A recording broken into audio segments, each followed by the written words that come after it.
This program brought to you by Kalyan jewellers, अब oak tree road, New Jersey में। Lawson Travels, where experience meets excellence. Lakshmi silks, TB road, Kottayam. Pravasi channel daily news ബുള്ളറ്റിനിലേക്ക് എല്ലാ പ്രേക്ഷകർക്കും സ്വാഗതം. പ്രവാസി channel ഇപ്പോൾ എല്ലാ streaming ഡിവൈസുകളിലും ലഭ്യമാണ്. Download media POC on any of your streaming device or any smart television.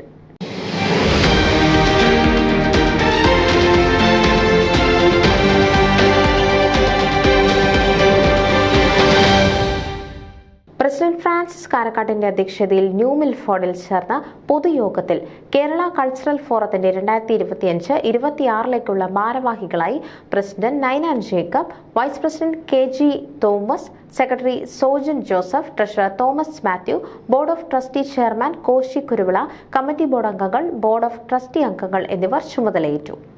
Secretary Sojan Joseph അവതരിപ്പിച്ച റിപ്പോർട്ടും ട്രഷറർ നൈനാൻ ജേക്കബ് അവതരിപ്പിച്ച കണക്കും യോഗം പാസാക്കി. മുൻ ഇന്ത്യൻ പ്രധാനമന്ത്രിയും ധനകാര്യ വിദഗ്ധനുമായിരുന്ന ഡോക്ടർ മൻമോഹൻ സിംഗിന്റെ പ്രശസ്ത സാഹിത്യകാരൻ MD വാസുദേവൻ നായരുടെയും നിര്യാണത്തിൽ യോഗം അനുശോചനം രേഖപ്പെടുത്തി. ഇതു സംബന്ധിച്ച് പ്രസിഡന്റ് നൈനാൻ ജേക്കബ് അവതരിപ്പിച്ച പ്രമേയം യോഗം അംഗീകരിച്ചു. 2025-26 നടക്കാൻ ഉദ്ദേശിക്കുന്ന പദ്ധതികളെക്കുറിച്ച് യോഗം ചർച്ച ചെയ്യുകയും അവയുടെ നടത്തിപ്പിലേക്ക് വിവിധ സബ് കമ്മിറ്റികളെ ചുമതലപ്പെടുത്തുകയും ചെയ്തു. 2023-24 ഭാരവാഹികളുടെ മികച്ച പ്രവർത്തനങ്ങളെ യോഗം അഭിനന്ദിച്ചു. കേരള കൾച്ചറൽ ഫോറത്തിന്റെ സജീവ പ്രവർത്തകനും ഫൊക്കാന ട്രഷററുമായ ജോയി ചാക്കബനും യോഗത്തിൽ സംബന്ധിച്ചിരുന്നു. ഫ്രാൻസിസ് കാരക്കാട്ട് സ്വാഗതവും നൈനാൻ ജേക്കബ് കൃതജ്ഞതയും രേഖപ്പെടുത്തി. മീഡിയ കോർഡിനേറ്റർമാരായ റോയ് ജേക്കബ്, അനിൽ ജേക്കബ് എന്നിവർ അറിയിച്ചതാണ് വാർത്ത. News desk Pravasi channel. നിങ്ങളുടെ വാർത്തകളും വിശേഷങ്ങളും ഞങ്ങളെ അറിയിക്കാൻ മറക്കണ്ട.